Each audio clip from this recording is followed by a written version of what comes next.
Welcome to the big bench daily. Maharashtra की राजनीति जितनी अनप्रेडिक्टेबल है ना, शायद देश में किसी दूसरे स्टेट की पॉलिटिक्स उतनी अनप्रेडिक्टेबल नहीं है। यहाँ मौसम भी उतनी रफ्तार से नहीं बदलते जितनी रफ्तार से कोई नेता बदल जाता है।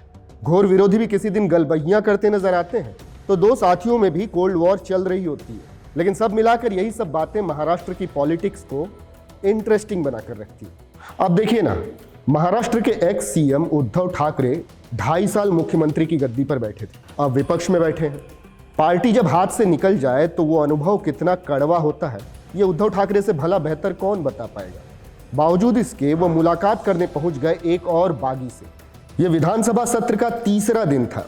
उद्धव सदन की कार्रवाई में शामिल होने के लिए विधानसभा पहुंचे थे और इसी दौरान वो आदित्य और कुछ और एमएलएस के साथ डेप्यूटी सीएम अजित पवार से मुलाकात करने पहुंच गए उनके चैम्बर में।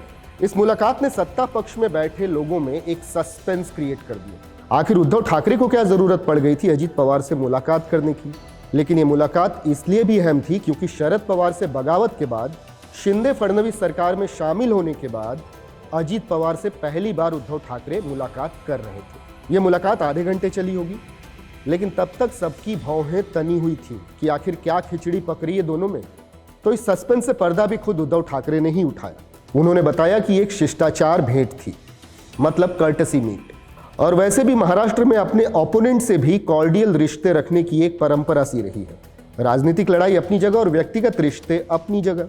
और यही तो वजह थी कि खुद बाला साहब ठाकरे भी शरद पवार के साथ अक्सर मुलाकात करते थे और वो दोनों घंटों गप्पा लड़ाते थे। और ऐसा हमने और भी कई नेताओं को करते हुए देखा है। खैर, बात उद्धव ठाकरे और अजित पवार के इस मुलाकात की। उद्धव ठाकरे और अजित पवार की इस कर्टसी मीट में उद्धव ने अजित पवार को बस अच्छा काम करने की नसीहत दी और ये बात उन्होंने खुद बताई।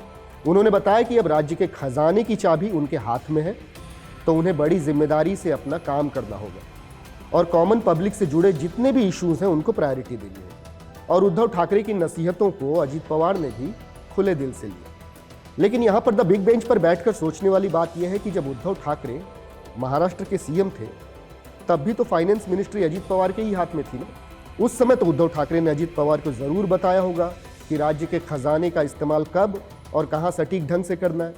फिर ऐसे में वही बातें दोबारा से अजित पवार को बताने की उद्धव ठाकरे को क्या जरूरत पड़ गई, या फिर जो आंखों से दिख रहा है कहानी उसके आगे भी कुछ और है। आपको क्या लगता है? आप हमें कमेंट करके बता सकते हैं। Keep watching the big bench TV.